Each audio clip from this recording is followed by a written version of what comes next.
Bonjour, je vais lire des extraits d'un livre que j'ai déjà présenté il y a un certain temps, un livre assez étonnant en fait, de J.C. Ambercelli, La lumière que je suis, le récit d'éveil d'un prisonnier à perpétuité aux éditions Almora. Un peu de la quatrième, hein. Avec un avant-propos de Douglas Harding et une postface de Richard Lang, traduction de David Dubois. Donc Ambercelli est le pseudonyme d'un homme incarcéré à vie aux États-Unis et qui a trouvé la liberté de l'éveil en prison.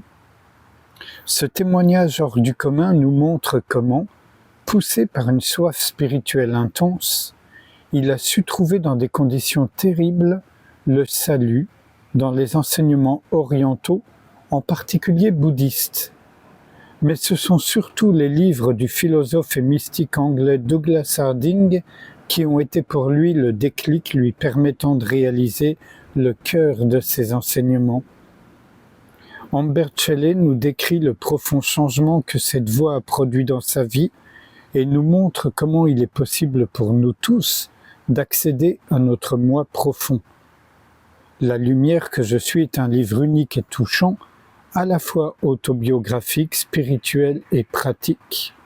Ambercelli a écrit là un véritable guide vers le tréfonds de l'être, là où toujours nous sommes libres.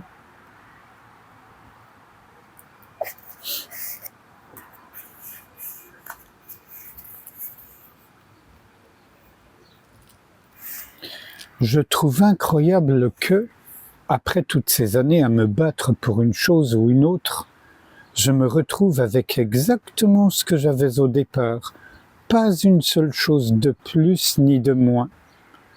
Ce que je voulais était, est et sera toujours d'être ici. Je ne dis pas que je ne ressens plus de désir ou l'envie soudaine de faire quelque chose, car je ressens cela. En tant qu'unique, je me manifeste par des contrastes. Je viens à la vie sous la forme de la totalité de cette complexité élégante, tragique et tumultueuse que j'appelle l'univers.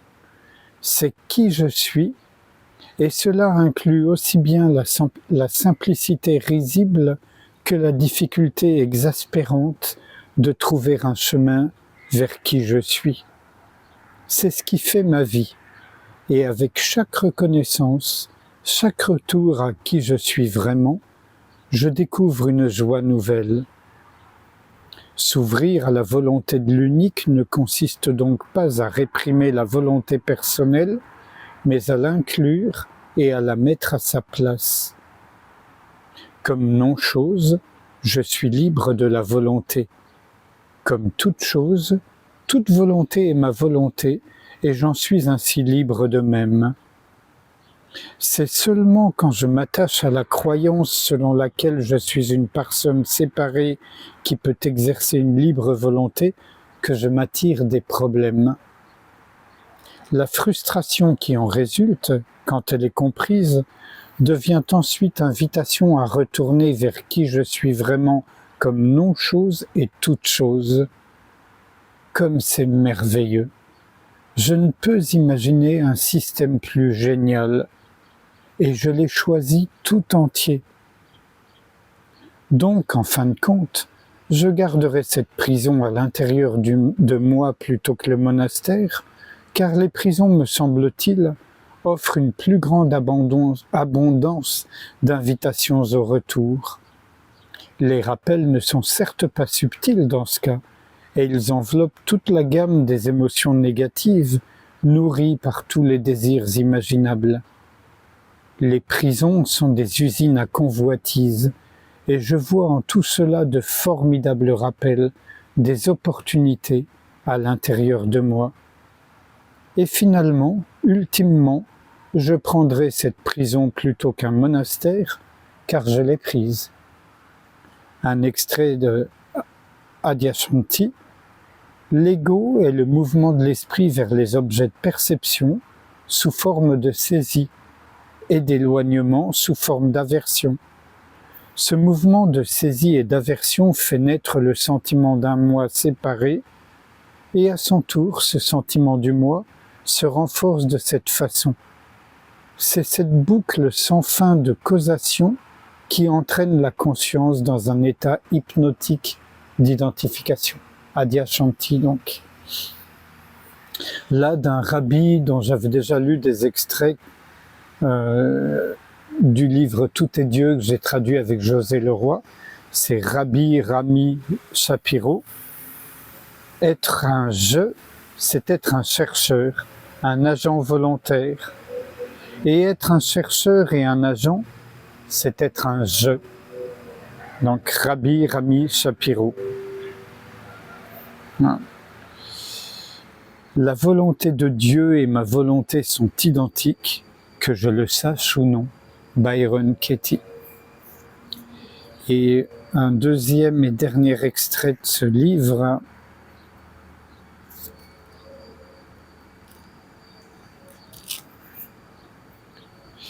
Il est clair que durant presque toute mon existence, j'ai eu un problème de contrôle.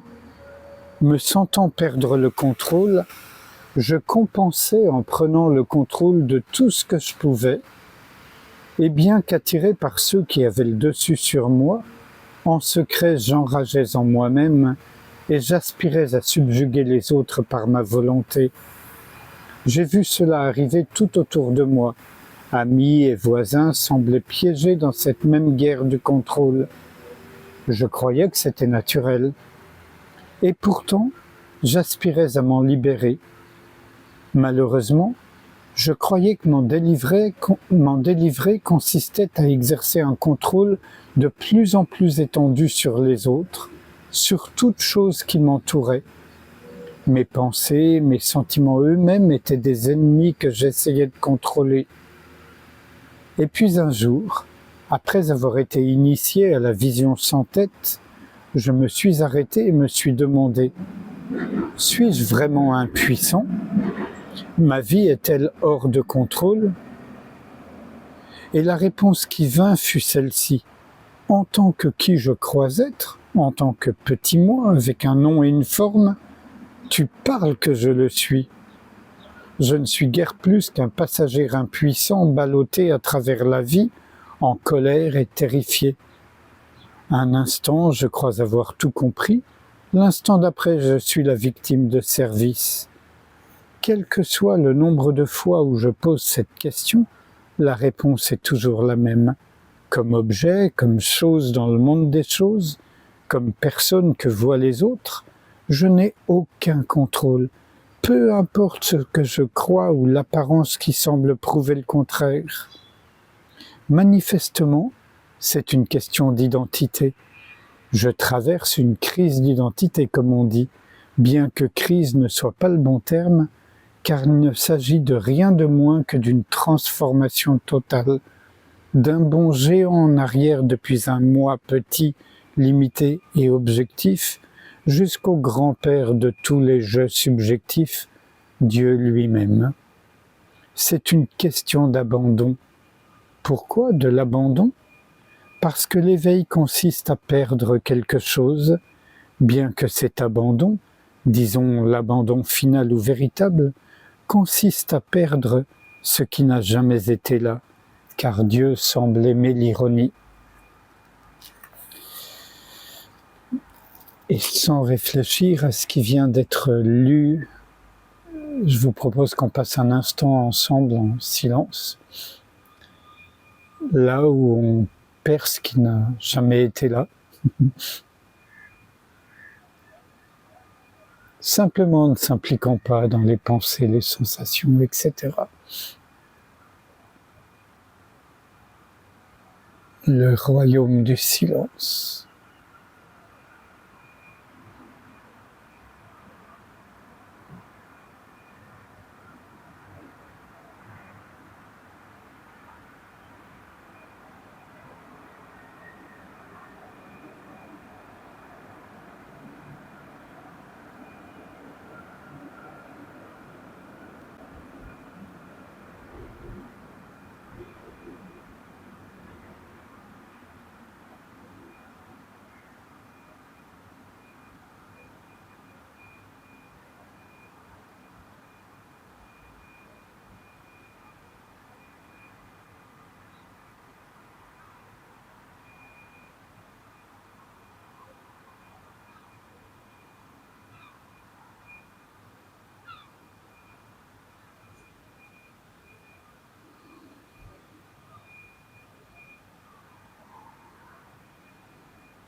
Je vous remercie.